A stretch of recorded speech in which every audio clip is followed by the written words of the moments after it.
Longest green room ever.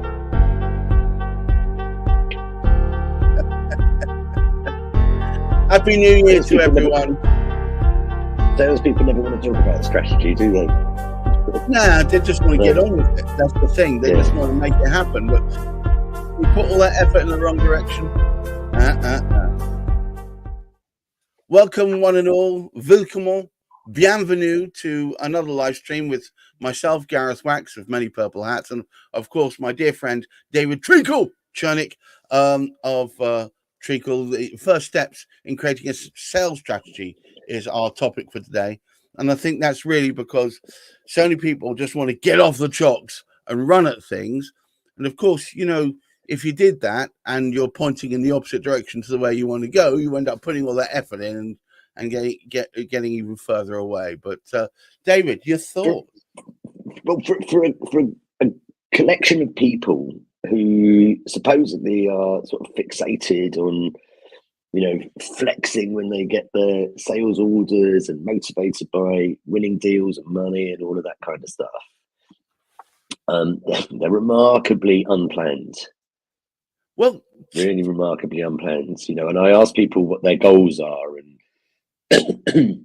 the steps they're going to take to get there, and yet, you know, quite often they'll have some kind of they'll tell me about a stretch target, you know, what they want to achieve, and you know, they'll be telling me about all of their past achievements and future plans and goals. But I ask them to break it down into, you know, what they're actually going to do to get there, and it's more a case of, well, as much as possible.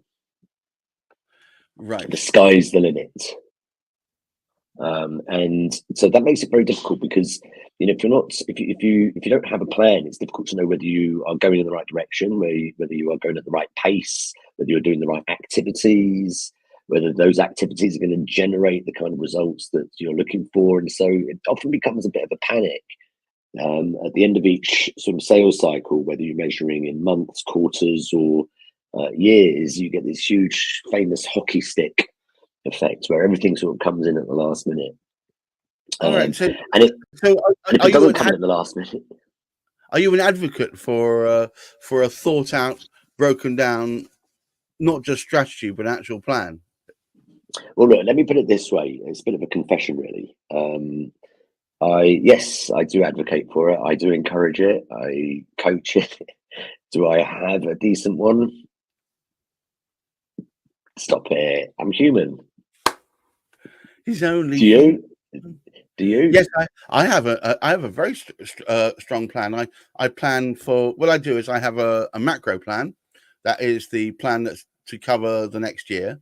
And I break it down into monthly targets, and I break each target down into steps. So for instance, my macro plan for the year is to end up with 50 clients. That's the overall macro plan. The plan for per month is to average 2 new clients per month, and then to accelerate that up to 4 new clients per month. Okay. So doing that sort of thing. So theoretically, by December, I should be somewhere between 38 and 44, depending on how well I've fared. And at the end of each month, I have a wash down with the team to see how the leads are being treated, what's stopping them coming through. I should have turned that off. And let me just turn that on to silent. There we go. And what I do is I try and make sure that I reward industriousness and in the right direction by things like red letter days and experiences. Okay, so you're talking about their incentives. Okay, so we can create those incentives for ourselves or for our teams. Yeah. But so the question is really that I get asked a lot. Well, actually, I don't get asked a lot. I pose the question because it's, you know, it's boring, as you said. You know, people just want to get on with it and sort of they just want to crack on. While we're still talking, why aren't I hitting the phones? Yeah. So, but you know, as you've discovered, as I've discovered, as everybody sort of really discovers, is that that's all well and good whilst you're cracking on. but you're not going to be able to get predictable results. Very unlikely to get predictable results. And that might mean, that you overachieve, but equally, and probably more, well, in my experience anyway, more often than not, you fall short of what you need rather than what you want. So those, what you thought was an aspirational kind of view of goals, turns out to be, a measure of your failure. Yeah. Okay, I think a lot of the time is that people haven't worked out what really works, and as far as pulling people through the funnel. They probably got. So I posed the question about how to start it off, how to get going, how to begin the creation of a sales strategy. Okay. And we always start with what is the outcome, and you can people can jot this down for themselves as individuals, or if they're a sales manager, to jot down really two goals, one of which is what they need to achieve during that sales period. Right. The minimum income that you need to be able to generate in order to get the profit to keep your head above water. Okay.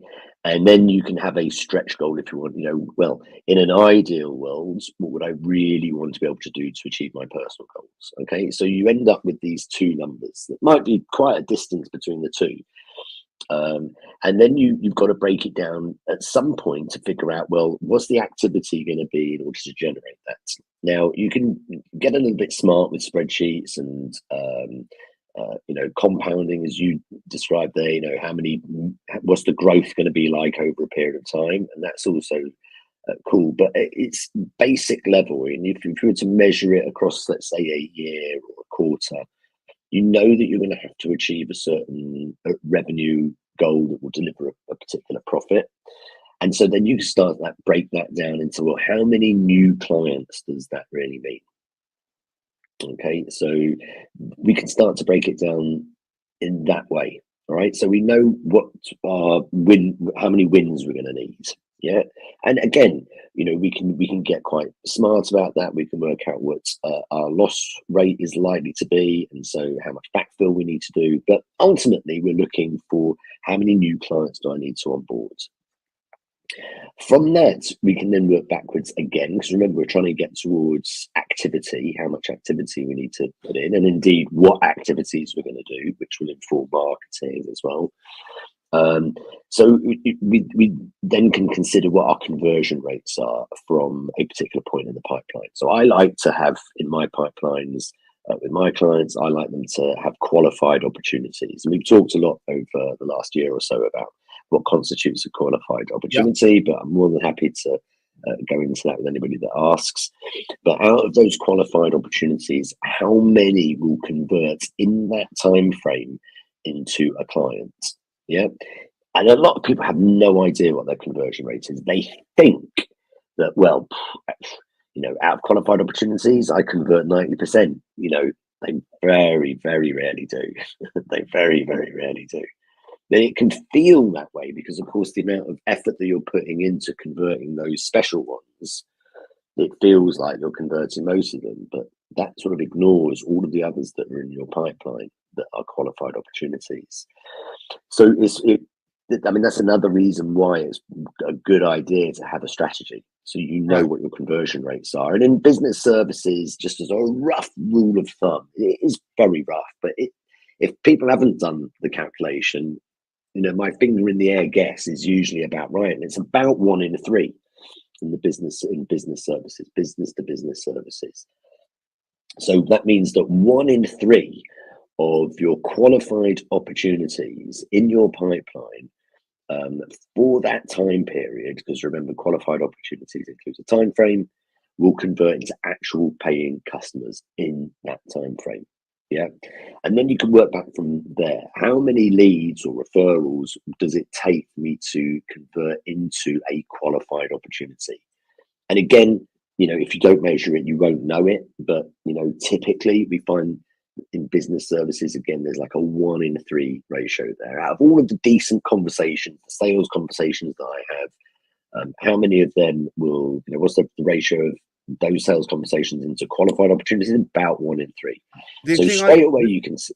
The thing I find is a lot of people perhaps overestimate the quality of the conversation that they're having, and they mislabel it as being a lead, when in fact it was just a burner. They just burnt your time and to no particular benefit. I think people need to be a lot more honest with themselves about which of them are going to be potentially, I call them making them your best marketing asset, which of them are going to end up being that way, where they talk about you without ever intention of using your services, or which ones are actually, have a potential to use them. And let's face it. Well, it's the same people who complain about their CRM as being just, a form filling exercise. Oh, I can't be bothered to fill it all in. Or you look at their CRM and it is just not got the data in there. It's because they avoid those difficult questions, like the qualification questions, which is really what you're supposed to be doing with the leads that you're generating, to qualify them. Are they worth the investment of your time and effort into developing them into sales opportunities? So, you can see that quite quickly. If you are, involved in sales and you're going around scouting for new business, and you're doing your lead generation, you're having all of these sales conversations, but you're only going to be latching onto the ones that feel like they're going to be delivering something worthwhile, unless you have a strategy, and then you can start structuring it properly, spending your time effectively, not wasting time on people who are not going to go anywhere in your preferred time frame.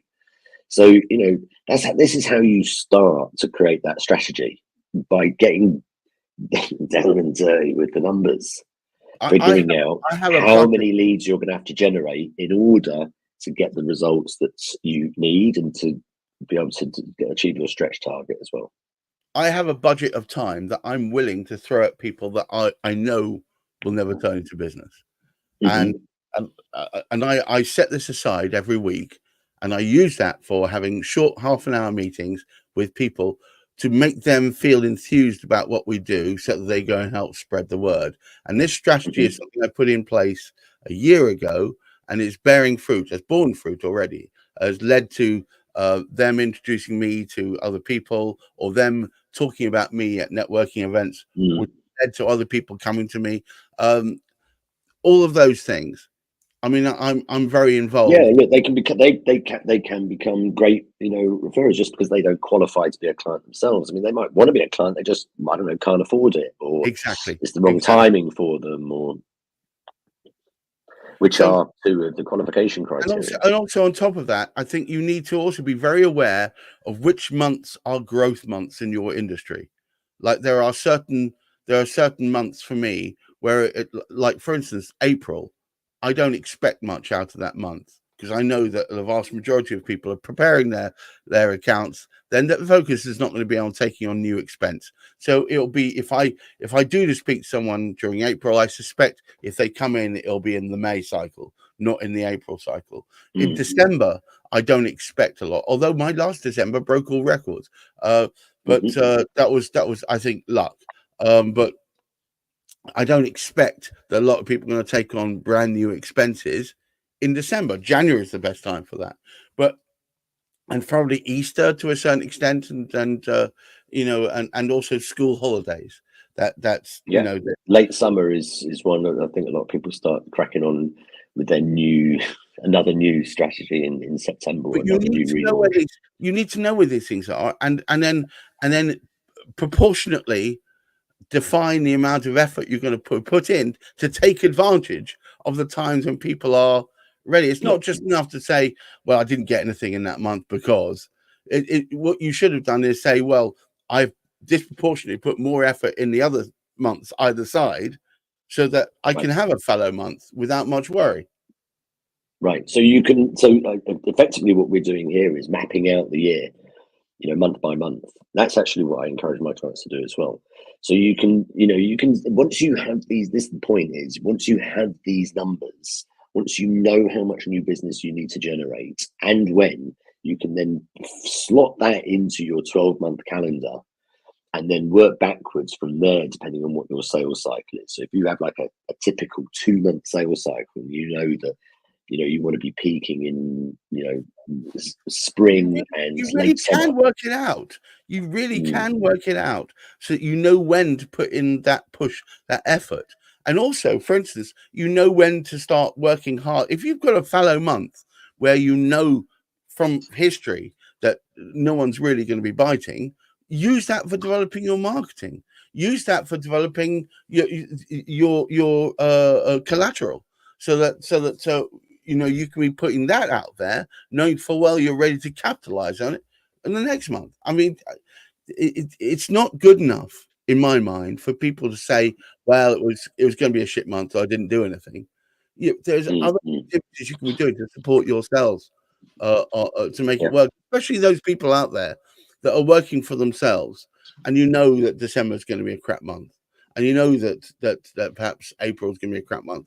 There are activities you can be doing to mitigate that lack of input. What I would like to say, we'll bring this to a close. It's been always an honor to work and speak with David Chernick. David, can you give us a last final summary of our position about sales strategy? Yeah, it's not just a run, see how far we can get, and the sky's the limit. Work out what your needs are and your wants are, your absolute must-get goal, and your absolute, ideal stretch target. Work back from there to use conversion ratio, so you know how many qualified opportunities you need in your pipeline. Work back from there, the ratio of conversion from lead into qualified opportunities, so you know how many actual leads you need and sales conversations. And then you know how much work you've got ahead of you, when you need to do it, and life will be much simpler. I promise you, it also will reduce the amount you panic, because you know what you have to do. And even if you miss your goal, reset, reassess, set new goals, and move forward. Tomorrow is always another day. You will make it work, but it's easier and more measurable if you put in some sort of plan. You develop some sort of strategy. As ever, thank you, David Chernick, for helping me out here. And guys, I wish he's desperately trying to get his computer to make the funky sign. It ain't working. It ain't working. I just want to say to all of you, remember, there we go. Look, lots of hearts for everyone. Keep pushing forward. You will find the way. It's easier with a strategy. It makes it easier for you to face your sales manager, your sales director, and say, this is my overall plan. This is where we are within it. Don't panic. We have a mission that we are happy to accept. You will get through it. And this year is full, in 2024, full of possibility. And on that note, I wish you all a wonderful, happy new year, and first month back. And of course, great mental health. Bye-bye now. Ciao, ciao.